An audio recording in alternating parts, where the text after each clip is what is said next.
Hi, welcome to Dreamcatcher, the program where you can find peace through understanding dreams and visions.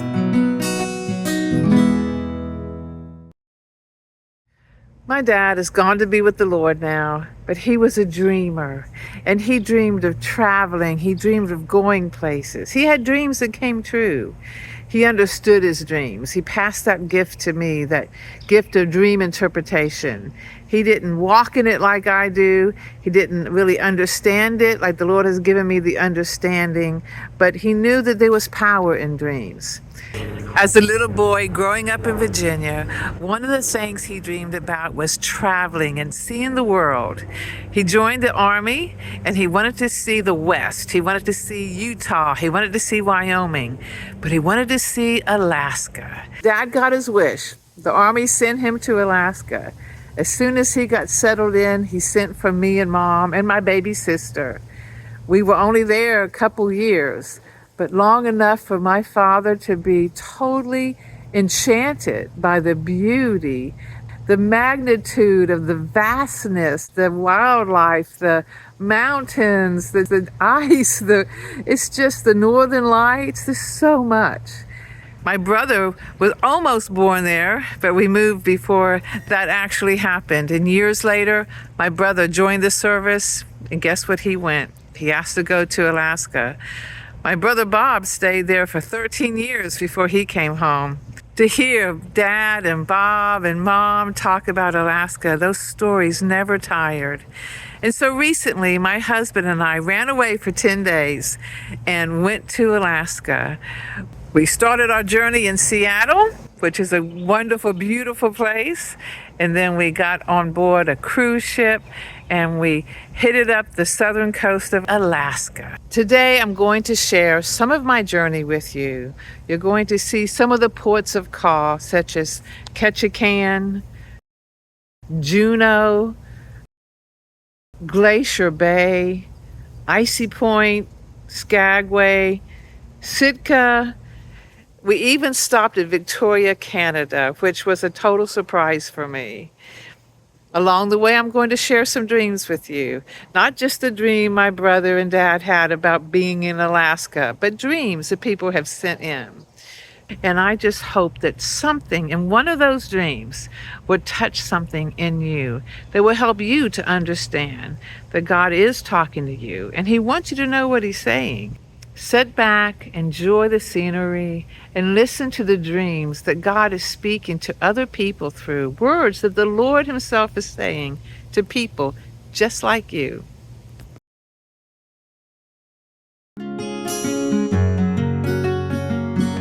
So I'm in Seattle. We're getting ready to get on board the Norwegian Joy. But I have a dream that a pastor friend of mine sent, Todd Lackey. It's from a woman in his church. And in the dream, she's in a hospital bed, and another guy, Mike, from the church, is one of her nurses. And he's friendly, and he's helping, and he's put in an IV, 2 IVs in her. One was in her neck. And he's, he leaves the room, everything's good. And after he leaves, another nurse comes in. And she says to the lady, she says, "You look good to have just had surgery." Well, the lady didn't have surgery. She just had an IV. And then the second nurse starts messing with the IV in her neck and then jumps on her and starts screaming, and that's kind of bizarre. And the lady starts bleeding, and she's afraid she's going to bleed out and die before she wakes up. She knows that this second nurse is not...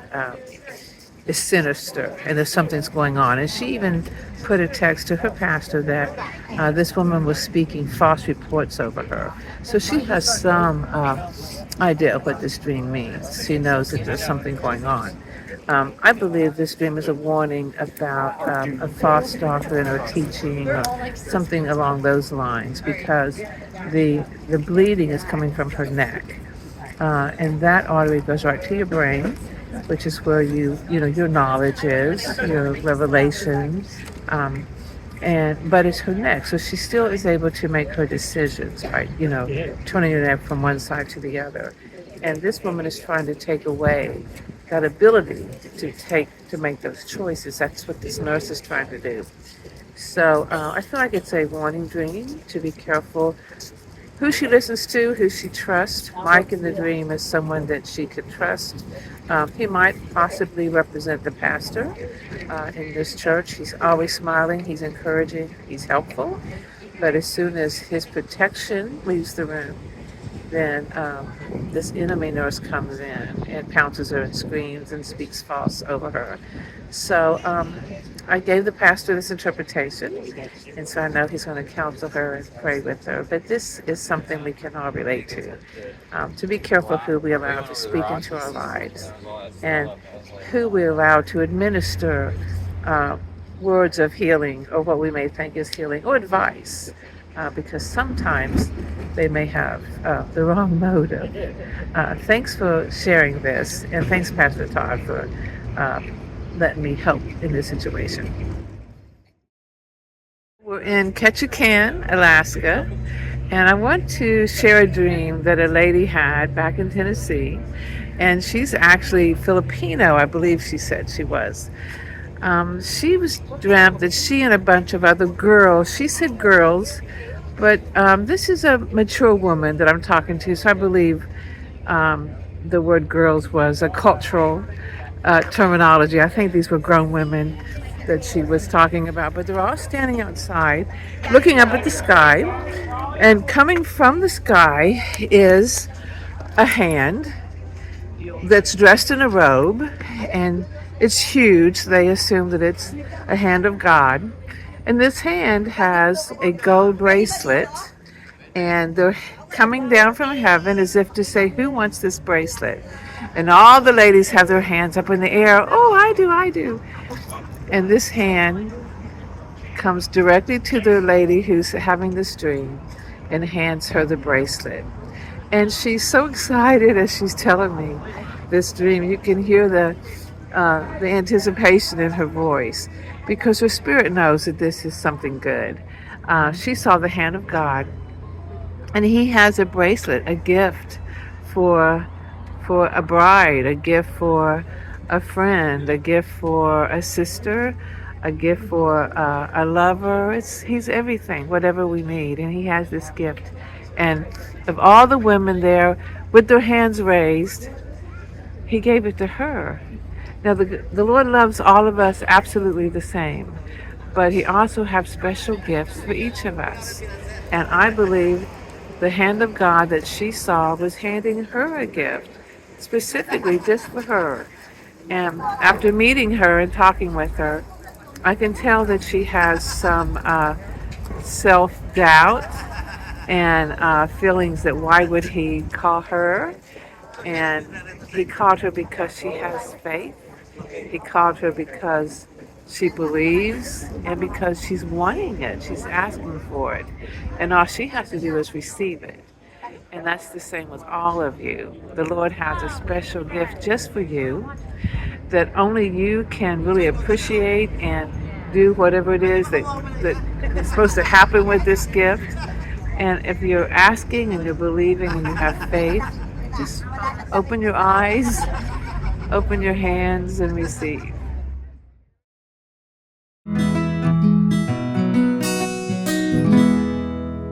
We have arrived at Juneau, Alaska, and this isn't the most beautiful part of the city because it is the port and you can see the containers of stuff coming in, but look at the beauty when you get past that. Look at those mountains. So I'm going to share a dream that someone sent in, and it's a very short dream but has a lot of powerful meaning behind it. In the dream, the woman saw a swampy land, and there was a turtle in the middle of this swamp sitting on a rock.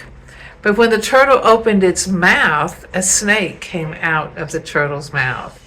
And she woke up feeling, like something was wrong, a little disturbed. So she knew that this dream was a warning of some type. And it seems like a turtle, it would be something you would typically be afraid of. It's harmless. It's sitting on the rock, which should be the rock, which should be Jesus. But in this case, this is someone that is sitting and using religion or faith as as a foundation, but also as a way to talk about people. Unfortunately, we see that a lot of times. There are Bible thumpers, that beat you over the head with the gospel, and that's what it sounds like maybe going on in this dream. The turtle, unassuming looking, slow. You feel like you could you could outrun it. You could do, there's nothing to protect yourself from, and yet when it opens its mouth, the snake, the enemy, is there, and it's coming from the turtle's mouth. So I believe that this is a warning that the dreamer needs to be very careful to test the spirits, to listen to what is being said, and not everything that sounds good is really good. And I keep thinking of the example of believers that want to pray for you. They want to know all your information so they can pray for you. Sometimes prayer and gossip has a very thin line between the two. And so that's what this dream reminds me of. Being careful who you share things with, people who should be trustworthy, but their mouths can be dangerous. So this is something all of us need to be on the lookout about ourselves as well, to make sure that what we say and how we counsel people, and when we pray for someone, we're truly praying for them, not gossiping. And when someone asks you to pray for them, usually that should be kept confidential. That's between you and the Lord. So if you're having a dream about a snake, it's almost always the enemy. And if it's coming out of the mouth, that's typically lies, slander, criticism, a negative spirit. Be careful of what you listen to, and be careful what you say.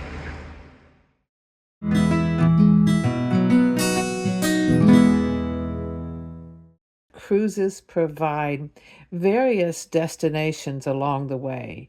Plus, you can find some shore excursions once you get to your location. The lady that was selling the excursions asked us about going to a whale watching excursion, and it was awesome. We saw humpback whales. They showed us how to look for the blow first, and then here comes the backs and their tails up in the air. And we have a healthy baby boy. All cruise lines have exciting restaurants and cuisine options, as well as a delightfully sinful temptation at every meal. Mine on this trip was raspberry creme brulee. Overboard. I know overboard. The one in my hat. It's a baby boy.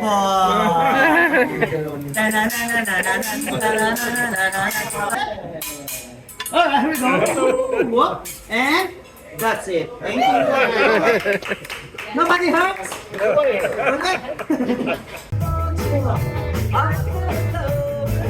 Where else can you watch a Beatles tribute concert with all Asian cast members?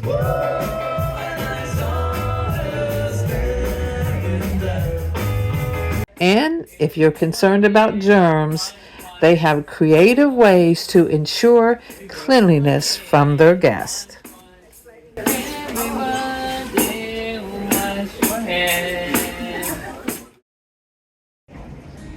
This is Icy Point, Alaska.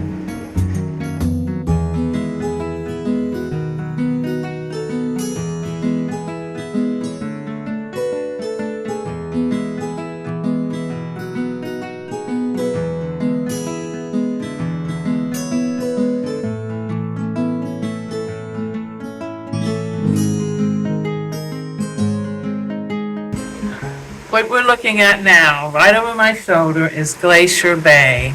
We have seen seals, whales, eagles. It's been a wonderful trip so far. I want to share a dream that a lady gave to me. She said that in the dream, she had found a house. So I'm assuming that they were maybe looking to move. And she really liked it because it had a basement. And she felt like the downstairs would be perfect for her son and his wife to move into. It had its own entrance. So that sounds like maybe a transition, trying to allow them into her home, into her life. So she's thinking about this. There's no way to get upstairs. You have to go apparently outside to get upstairs. There are a staircase in the house that goes down, but it doesn't really connect to anything, which is odd to her even in the dream. So she's upstairs, and her daughter-in-law walks into the room and is stumbling and unable to walk very well, and stumbles over this huge dresser with a big mirror and pulls it over, and she's obviously drunk or high or something. And someone in the dream suggests that the sister of the person doing the dreaming had given the daughter-in-law some kind of drug. And the reason that she put in here is that her sister in real life used to be an addict. So she woke up, obviously concerned, and a dream many times, a house many times in a dream represents your life. And this represents the life of the dreamer. It is very familiar. She even said in the dream that the house seemed familiar. It was much like a house that they used to live in, but it wasn't. Well, when you look at that spiritually, the life she's dealing with right now with her daughter-in-law who is using is very familiar to the life she led when her sister was using. And you can tell in the dream that the dreamer, the mother-in-law, is trying to open her life, open her home to her son and his wife. And apparently the son and the mom still have a good relationship because they're down there together looking. The downward staircase shows that her son and his wife are not at the same spiritual level as the dreamer. And the only way she's going to reach them is to go downstairs. She has to go down to where they are. They are living in a life that isn't the abundant life that the Lord has for them, and it's because of open sin and addiction. So she's going to have to go meet them where they are, but this is a challenge for her, it's instruction for her, but it's also a promise. She has a beautiful home, a beautiful life in this dream, and she's willing to open it up, but the daughter-in-law and the son have choices to make. So I just pray peace over this family, and if you have someone in your life struggling with addiction, it's so hard. Don't give up. You may have to love them from a distance, but never give up. Keep praying for them because God is bigger. Thanks for sharing this. So come back out here because it's so beautiful. I want to share this dream with you. And you can look over my shoulder at these beautiful mountains as I share this. This dream was sent in by a lady, and her husband is in the dream, but the dream is very much about her son as well, even though he's not in the dream. The dream starts with the husband who is driving the son's pickup truck. Now, the front of this truck has been wrecked up pretty bad, and the husband is driving it pretty fast, trying to wreck this, it sounds like, on the interstate. And the driver's side window and the passenger side window both have black garbage bags up where the glass is broken. So that wind, as he's driving like we have here, the wind is going so high and so fast that it blows the black garbage bags away from the windows. They kind of stand straight out, sort of like wings, she says. And then those garbage bags fly off of this truck. It hits the vehicle behind them on the highway, causing that car to wreck. And when that happens, the husband in this dream pulls over to the right side of the road and he crashes as well. This dream, I found out later, the husband is suffering from some alcohol issues, which makes perfect sense because he is influencing his son and other people around him, and his actions, which he may think don't affect anyone but himself, drastically affects his son and those that are in his journey with him, the people behind him, even people he may not know. It's unfortunate that so,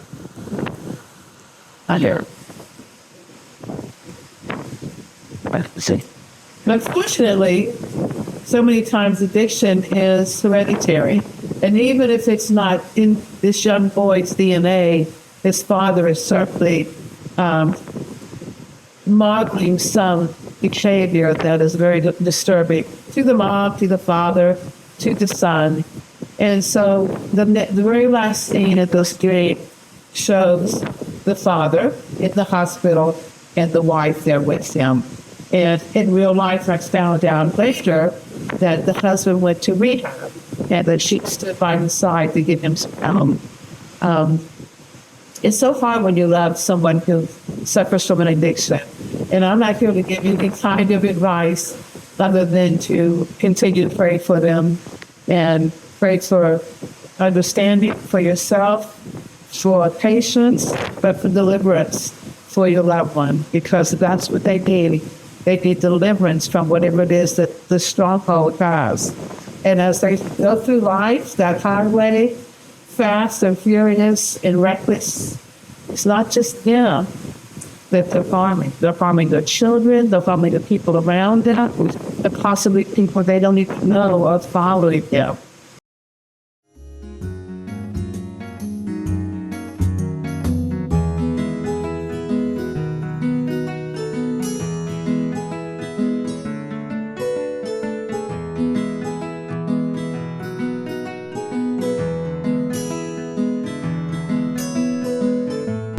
This is looking off of Fisherman's Wharf in Victoria, Canada.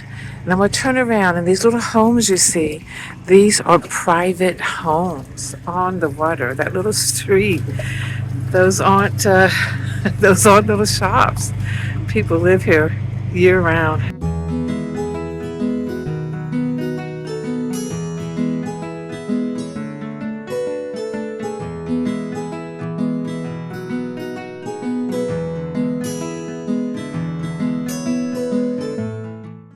So I'm at Fisherman's Wharf Park in Victoria, Canada.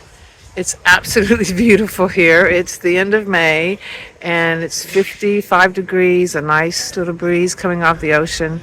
It's gorgeous. I'm going to share a dream about someone being on a trip with some girlfriends. So I thought this was the perfect time to do that. This is a female. She's on a trip with some friends, some girlfriends.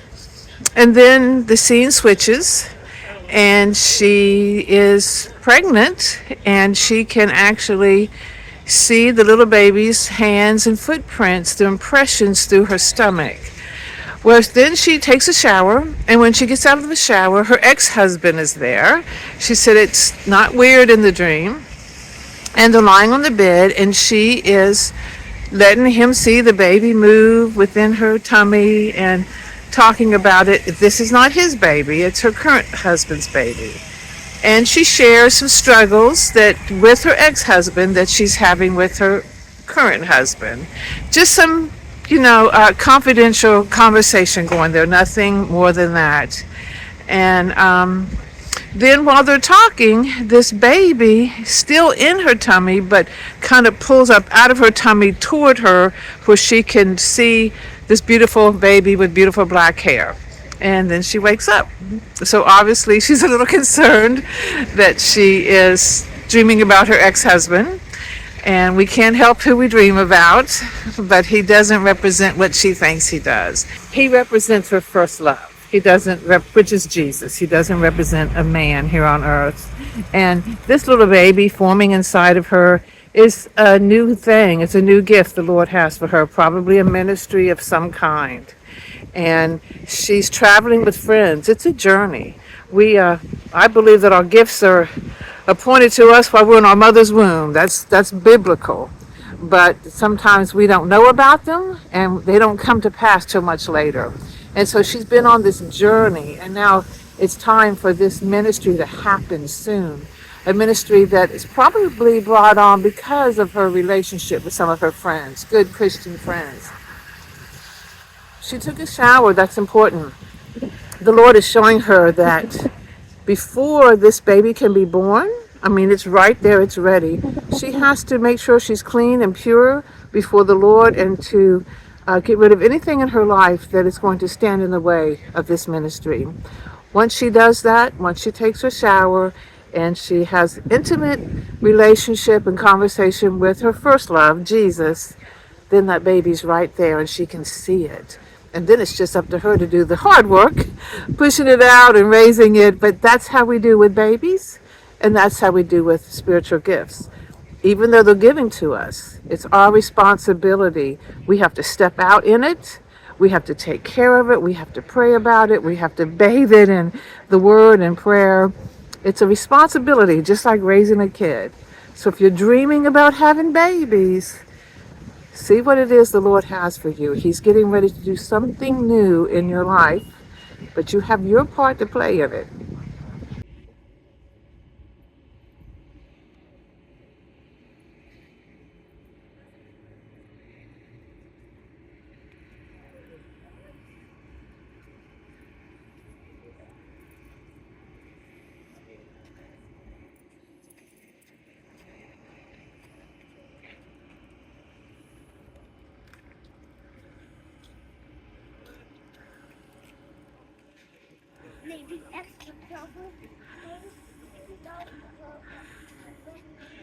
The dream that I just shared talks about going on a trip with some friends and that life is a journey. And sometimes life takes you places you never dreamed you would go. I never even considered Canada as a spot that I should see. And it was kind of a surprise. We booked a cruise to Alaska and ended up in Canada. But reminds me of the scripture that says, man makes his plans, but God directs his steps. I was born in Northern Virginia. I was raised much of my life in and near the Shenandoah Valley. Countless Sunday afternoons were spent riding in the back seat of our Oldsmobile as we drove through Skyland Drive in the beautiful Blue Ridge Mountains. Since 1972, I've lived in Middle Tennessee, where weekend getaways would take us to the Great Smoky Mountains. So most of my life has been spent in areas prime for bear sighting, and yet I had never seen a bear. Once, while hiking with my family, our group split up to take two different trails. The other group were able to watch a young bear playing in the middle of their path for several minutes before it lumbered back into the woods. The joke with my family is, if you're afraid of a bear, take Robin. She's bear repellent.